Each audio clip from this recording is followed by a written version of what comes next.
So basically what we've got here is this peach tree was just loaded with blooms, and there's plenty of pollinators around here. The bees really love this one.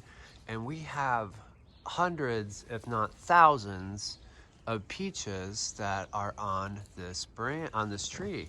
And what ends up happening is that you get so many peaches on a branch. One, it can actually break some of the more larger structural branches.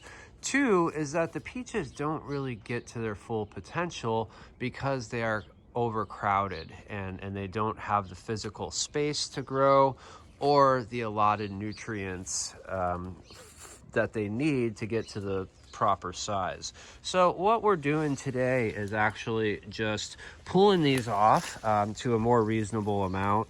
Like, there does not need to be 4 peaches here. Honestly, there should be 1, but I'm gonna leave 2 just because I like peaches a lot.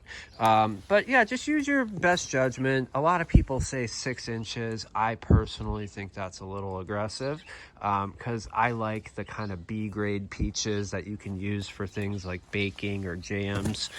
So I don't go that aggressive with my thinning, but be mindful and keep in mind that, you know, you don't want to, these things can get pretty heavy, and if you've got 12 or 15 of them on a branch, it can absolutely break it. Hope you guys have a great day and grow some peaches.